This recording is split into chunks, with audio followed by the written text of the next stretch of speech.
கலாத்தியர் முதலாவது அதிகாரம். 1. மனுஷராலுமல்ல, மனுஷன் மூலமாயுமல்ல, இயேசு கிறிஸ்துவினாலும் அவரை மரித்தோரிலிருந்தெழுப்பின பிதாவாகிய தேவனாலும் அப்போஸ்தலனாயிருக்கிற பவுலாகிய நானும். 2. என்னுடனே கூட இருக்கிற சகோதரர் எல்லாரும் கலாத்தியா நாட்டிலுள்ள சபைகளுக்கு எழுதுகிறதாவது. 3. பிதாவாகிய தேவனாலும் நம்முடைய கர்த்தராகிய இயேசு கிறிஸ்துவினாலும் உங்களுக்கு கிருபையும் சமாதானமும் உண்டாவதாக. 4. அவர் நம்மை இப்பொழுதிருக்கிற பொல்லாத பிரபஞ்சத்தினின்று விடுவிக்கும்படி நம்முடைய பிதாவாகிய தேவனுடைய சித்தத்தின்படியே நம்முடைய பாவங்களுக்காகத் தம்மைத்தாமே ஒப்புக்கொடுத்தார். 5. அவருக்கு என்றென்றைக்கும் உள்ள சதாகாலங்களிலும் மகிமை உண்டாவதாக. ஆமென். 6. உங்களை கிறிஸ்துவின் கிருபையினாலே அழைத்தவரை நீங்கள் இவ்வளவு சீக்கிரமாய் விட்டு வேறொரு சுவிசேஷத்திற்கு திரும்புகிறதைப் பற்றி நான் ஆச்சரியப்படுகிறேன். 7. வேறொரு சுவிசேஷம் இல்லையே, சிலர் உங்களை கலகப்படுத்தி கிறிஸ்துவினுடைய சுவிசேஷத்தை புரட்ட மனதாயிருக்கிறார்களேயல்லாமல் வேறல்ல. 8.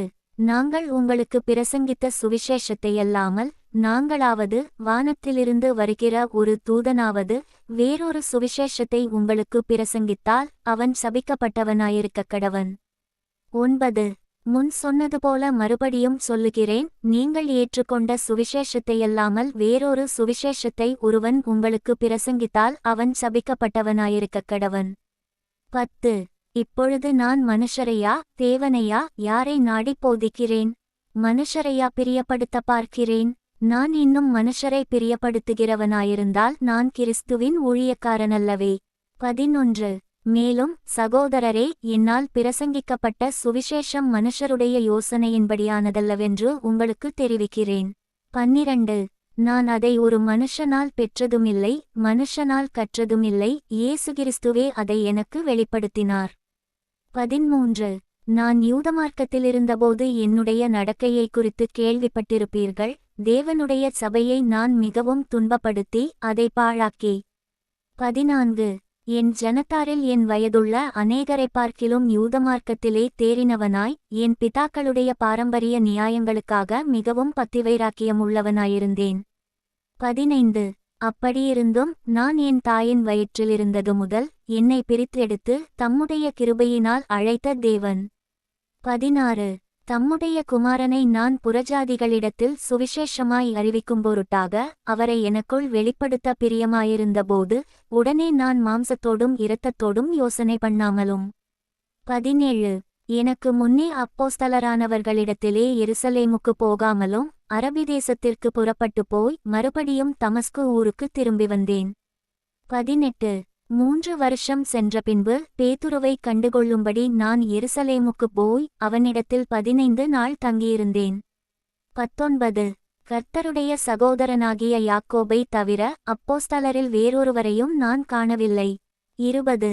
நான் உங்களுக்கு எழுதுகிற இவைகள் பொய்யல்லவென்று தேவனுக்கு முன்பாக நிச்சயமாய்ச் சொல்லுகிறேன். 21. பின்பு சீரியா சிலிசியா நாடுகளின் புறங்களில் வந்தேன். 22. மேலும் யூதேயாதேசத்திலே கிறிஸ்துவுக்குள்ளான சபைகளுக்கு முகமறியாதவனாயிருந்தேன். 23. முன்னே நம்மை துன்பப்படுத்தினவனே தான் அழிக்கத் தேடின விசுவாசத்தை இப்பொழுது பிரசங்கிக்கிறான் என்பதை மாத்திரம் அவர்கள் கேள்விப்பட்டிருந்து. 24. என்னை பற்றி தேவனை மகிமைப்படுத்தினார்கள். கலாத்தியர் இரண்டாவது அதிகாரம். 1. 14 வருஷம் சென்ற பின்பு நான் தீத்துவை கூட்டிக்கொண்டு பர்னபாவுடனே கூட மறுபடியும் எருசலேமுக்கு போனேன். 2. நான் தேவ அறிவிப்பினாலே போய் புறஜாதிகளிடத்தில் நான் பிரசங்கிக்கிற சுவிசேஷத்தை அவர்களுக்கு விவரித்துக் காண்பித்தேன். ஆயினும் நான் ஓடுகிறதும் ஓட்டினதும் வீணாகாதபடிக்கு எண்ணிக்கையுள்ளவர்களுக்கே தனிமையாய் விவரித்துக் காண்பித்தேன். 3. ஆனாலும் என்னுடனே கூட இருந்த தீத்து கிரேக்கனாயிருந்தும் விருத்தசேதனம் பண்ணிக்கொள்ளும்படிக்கு கட்டாயம் பண்ணப்படவில்லை. 4. கிறிஸ்து இயேசுவுக்குள் நமக்கு உண்டான சுயாதீனத்தை உளவு பார்த்து நம்மை நியாயப்பிரமாணத்திற்கு அடிமைகளாக்கும் பொருட்டாக பக்கவழியாய் நுழைந்த கள்ளச் சகோதரர் நிமித்தம் அப்படியாயிற்று. 5. சுவிசேஷத்தின் சத்தியம் உங்களிடத்திலே நிலைத்திருக்கும்படி நாங்கள் ஒரு நாழிகையாகிலும் அவர்களுக்கு கீழ்ப்படிந்து இணங்கவில்லை. 6. அல்லாமலும் எண்ணிக்கையுள்ளவர்களாயிருந்தவர்கள் எனக்கு ஒன்றும் போதிக்கவில்லை. அவர்கள் எப்படிப்பட்டவர்களாயிருந்தாலும் எனக்கு கவையில்லை, அக்கறையில்லை. தேவன் மனுஷரிடத்தில் பட்சபாதம் உள்ளவரல்லவே. 7. அதுவுமல்லாமல் விருத்த சேதனமுள்ளவர்களுக்கு அப்போஸ்தலனாயிருக்கும்படி பேதுருவை பலப்படுத்தினவர் புறஜாதிகளுக்கு அப்போஸ்தலனாயிருக்கும்படி என்னையும் பலப்படுத்தினபடியால். 8. விருத்த சேதனமுள்ளவர்களுக்கு சுவிசேஷத்தை பிரசங்கிக்கும்படி பேதுருவுக்கு கையளிக்கப்பட்டது போல விருத்த சேதனம் இல்லாதவர்களுக்கு பிரசங்கிக்கும்படி அது எனக்கும் கையளிக்கப்பட்டதென்று அவர்கள் கண்டு. 9. எனக்கு அளிக்கப்பட்ட கிருபையை அறிந்தபோது தூண்களாக எண்ணப்பட்ட யாக்கோபும் கேபாவும் யோவானும் தாங்கள் விருத்த சேதனமுள்ளவர்களுக்கும் நாங்கள் புறஜாதிகளுக்கும் பிரசங்கிக்கும்படி அந்நியோன்னிய ஐக்கியத்திற்கு அடையாளமாக எனக்கும் பர்னபாவுக்கும் வலதுகை கொடுத்து. 10. தரித்திரரை நினைத்துக்கொள்ளும்படிக்கு மாத்திரம் சொன்னார்கள். அப்படிச் செய்யும்படி அதற்கு முன்னமே நானும் கருத்துள்ளவனாயிருந்தேன். 11. மேலும் பேதுரு அந்தியோகியாவுக்கு வந்தபோது அவன்மேல் குற்றஞ்சுமந்ததினால் நான் முகமுகமாய் அவனோடே எதிர்த்தேன். 12. எப்படியெனில் யாக்கோபினிடத்திலிருந்து சிலர் வருகிறதற்கு முன்னே அவன் புறஜாதியாருடனே சாப்பிட்டான். அவர்கள் வந்தபோதோ விருத்த சேதனமுள்ளவர்களுக்கு பயந்து விலகி பிரிந்தான். 13. மற்ற யூதரும் அவனுடனே கூட மாயம் பண்ணினார்கள். அவர்களுடைய மாயத்தினாலே பர்னபாவும் இழுப்புண்டான். 14. இப்படி அவர்கள் சுவிசேஷத்தின் சத்தியத்திற்கேற்றபடி சரியாய் நடவாததை நான் கண்டபோது எல்லாருக்கும் முன்பாக நான் பேதுருவை நோக்கிச் சொன்னது என்னவென்றால், யூதனாயிருக்கிற நீர் யூதர் முறைமையாக நடவாமல் புறஜாதியார் முறைமையாக நடந்து கொண்டிருக்க புறஜாதியாரை யூதர் முறைமையாக நடக்கும்படி நீர் எப்படி கட்டாயம் பண்ணலாம்? 15. புறஜாதியாரில் பிறந்த பாவிகளாயிராமல் சுபாவத்தின்படி யூதராயிருக்கிற நாமும் இயேசு கிறிஸ்துவை பற்றும் விசுவாசத்தினாலேயன்றி நியாயப்பிரமாணத்தின் கிரியைகளினாலே மனுஷன் நீதிமானாக்கப்படுவதில்லை என்று அறிந்து நியாயப்பிரமாணத்தின் கிரியைகளினாலல்ல கிறிஸ்துவை பற்றும் விசுவாசத்தினாலே நீதிமான்களாக்கப்படும்படிக்கு கிறிஸ்து இயேசுவின்மேல் விசுவாசிகளானோம். 16. நியாயப்பிரமாணத்தின் கிரியைகளினாலே எந்த மனுஷனும் நீதிமானாக்கப்படுவதில்லையே. 17. கிறிஸ்துவுக்குள் நீதிமான்களாக்கப்படும்படி நாடுகிற நாமும் பாவிகளாக காணப்படுவோமானால் கிறிஸ்து பாவத்திற்கு காரணரோ? அல்லவே. 18. நான் இடித்து போட்டவைகளையே நான் மறுபடியும் கட்டினால் பிரமாணத்தை மீறுகிறவனென்று காணப்படுவேன். 19. தேவனுக்கென்று பிழைக்கும்படி நான் நியாயப்பிரமாணத்தினாலே நியாயப்பிரமாணத்திற்கு மரித்தேனே. 20. கிறிஸ்துவுடனே கூடச் சிலுவையில் அறையப்பட்டேன். ஆயினும் பிழைத்திருக்கிறேன். இனி நான் அல்ல, கிறிஸ்துவே எனக்குள் பிழைத்திருக்கிறார். நான் இப்பொழுது மாம்சத்தில் பிழைத்திருக்கிறதோ என்னில் அன்பு கூர்ந்து எனக்காக தம்மைத்தாமே ஒப்புக்கொடுத்த தேவனுடைய குமாரனை பற்றும் விசுவாசத்தினாலே பிழைத்திருக்கிறேன். 21. நான் தேவனுடைய கிருபையை விருதாவாக்குகிறதில்லை. நீதியானது நியாயப்பிரமாணத்தினாலே வருமானால் கிறிஸ்து மரித்தது வீணாயிருக்குமே. கலாத்தியர் 3வது அதிகாரம். 1. புத்தியில்லாத கலாத்தியரே, நீங்கள் சத்தியத்திற்கு கீழ்ப்படியாமற் போகத்தக்கதாக உங்களை மயக்கினவன் யார்? இயேசு கிறிஸ்து சிலுவையில் அறையப்பட்டவராக உங்கள் கண்களுக்கு முன் பிரத்தியட்சமாய் உங்களுக்குள்ளே வெளிப்படுத்தப்பட்டிருந்தாரே. 2.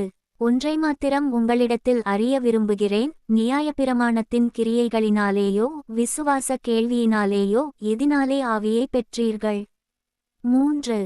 ஆவியினாலே ஆரம்பம் பண்ணின நீங்கள் இப்பொழுது மாம்சத்தினாலே முடிவு பெறப்போகிறீர்களோ? நீங்கள் இத்தனை புத்தியீனரா? 4. இத்தனை பாடுகளையும் வீணாய்ப்பட்டீர்களோ? அவைகள் வீணாய்ப் போயிற்றே. 5. அன்றியும் உங்களுக்கு ஆவியை அளித்து உங்களுக்குள்ளே அற்புதங்களை நடப்பிக்கிறவர் அதை நியாயப்பிரமாணத்தின் கிரியைகளினாலேயோ விசுவாச கேள்வியினாலேயோ எதினாலே செய்கிறார்? 6. அப்படியே ஆபிரகாம் தேவனை விசுவாசித்தான், அது அவனுக்கு நீதியாக எண்ணப்பட்டது. 7. ஆகையால் விசுவாசமார்க்கத்தார்கள் எவர்களோ அவர்களே ஆபிரகாமின் பிள்ளைகள் என்று அறிவீர்களாக. 8. மேலும் தேவன் விசுவாசத்தினாலே புறஜாதிகளை நீதிமான்களாக்குகிறாரென்று வேதம் முன்னாகக் கண்டு உனக்குள் சகல ஜாதிகளும் ஆசீர்வதிக்கப்படும் என்று ஆபிரகாமுக்குச் சுவிசேஷமாய் முன்னறிவித்தது. 9. அந்தப்படி விசுவாசமார்க்கத்தார் விசுவாசமுள்ள ஆபிரகாமுடனே ஆசீர்வதிக்கப்படுகிறார்கள். 10. நியாயப்பிரமாணத்தின் கிரியைக்காரராகிய யாவரும் சாபத்திற்குட்பட்டிருக்கிறார்கள். நியாயப்பிரமாண புஸ்தகத்தில் எழுதப்பட்டவைகளையெல்லாம் செய்யத்தக்கதாக அவைகளில் நிலைத்திராதவன் எவனோ அவன் சபிக்கப்பட்டவன் என்று எழுதியிருக்கிறதே. 11. நியாயப்பிரமாணத்தினாலே ஒருவனும் தேவனிடத்தில் நீதிமானாகிறதில்லை என்பது வெளியரங்கமாயிருக்கிறது. ஏனெனில் விசுவாசத்தினாலே நீதிமான் பிழைப்பான் என்று எழுதியிருக்கிறதே. 12. நியாயப்பிரமாணமோ விசுவாசத்திற்குரியதல்ல, அவைகளைச் செய்கிற மனுஷனே அவைகளால் பிழைப்பான். 13. மரத்திலே தூக்கப்பட்ட எவனும் சபிக்கப்பட்டவன் என்று எழுதியிருக்கிறபடி கிறிஸ்து நமக்காகச் சாபமாகி நியாயப்பிரமாணத்தின் சாபத்திற்கு நம்மை நீங்கலாக்கி மீட்டுக்கொண்டார். 14. ஆபிரகாமுக்கு உண்டான ஆசீர்வாதம் கிறிஸ்து இயேசுவினால் புறஜாதிகளுக்கு வரும்படியாகவும் ஆவியை குறித்துச் சொல்லப்பட்ட வாக்குத்தத்தத்தை நாம் விசுவாசத்தினாலே பெறும்படியாகவும் இப்படியாயிற்று. 15. சகோதரரே, மனுஷர் முறைமையின்படி சொல்லுகிறேன், மனுஷர்களுக்குள்ளே உறுதி பண்ணப்பட்ட உடன்படிக்கையை ஒருவனும் தள்ளுகிறதுமில்லை, அதினூடே ஒன்றையும் கூட்டுகிறதுமில்லை. 16. ஆபிரகாமுக்கும் அவனுடைய சந்ததிக்கும் வாக்குத்தத்தங்கள் பண்ணப்பட்டன, சந்ததிகளுக்கு என்று அநேகரை குறித்துச் சொல்லாமல் உன் சந்ததிக்கு என்று ஒருவனை குறித்துச் சொல்லியிருக்கிறார், அந்தச் சந்ததி கிறிஸ்துவே. 17.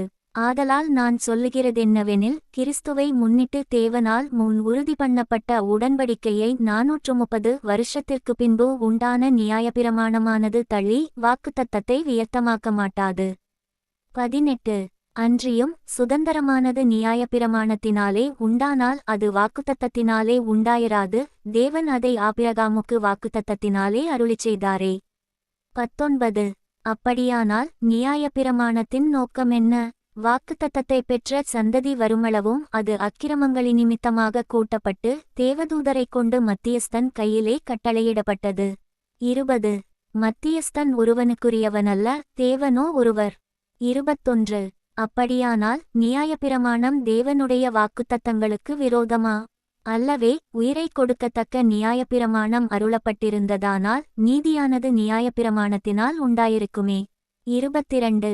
அப்படியிராதபடியால் இயேசு கிறிஸ்துவை பற்றும் விசுவாசத்தினாலே பலிக்கிற வாக்குத்தத்தம் விசுவாசமுள்ளவர்களுக்கு அளிக்கப்படும்படி வேதம் எல்லாரையும் ஏகமாய் பாவத்தின் கீழ் அடைத்து போட்டது. 23. ஆதலால் விசுவாசம் வருகிறதற்கு முன்னே வெளிப்படப்போகிற விசுவாசத்திற்கு ஏதுவாக நாம் அடைக்கப்பட்டவர்களாய் நியாயப்பிரமாணத்தின் கீழ் காவல் பண்ணப்பட்டிருந்தோம். 24. இவ்விதமாக நாம் விசுவாசத்தினாலே நீதிமான்களாக்கப்படுவதற்கு நியாயப்பிரமாணம் நம்மை கிறிஸ்துவினிடத்தில் வழிநடத்துகிற உபாத்தியாய் இருந்தது. 25. விசுவாசம் வந்தபின்பு நாம் உபாத்திக்கு கீழானவர்களல்லவே. 26. நீங்கள் எல்லாரும் கிறிஸ்து இயேசுவைப் பற்றும் விசுவாசத்தினால் தேவனுடைய புத்திரராயிருக்கிறீர்களே. 27. ஏனெனில் உங்களில் கிறிஸ்துவுக்குள்ளாக ஞானஸ்நானம் பெற்றவர்கள் எத்தனை பேரோ அத்தனை பேரும் கிறிஸ்துவை தரித்துக் கொண்டீர்களே. 28. யூதனென்றும் கிரேக்கனென்றுமில்லை, அடிமையென்றும் சுயாதீனனென்றுமில்லை, ஆணென்றும் பெண்ணென்றுமில்லை, நீங்கள் எல்லாரும் கிறிஸ்து இயேசுவுக்குள் ஒன்றாயிருக்கிறீர்கள். 29. நீங்கள் கிறிஸ்துவினுடையவர்களானால் ஆபிரகாமின் சந்ததியாராயும் வாக்குத்தத்தத்தின்படியே சுதந்தரராயும் இருக்கிறீர்கள்.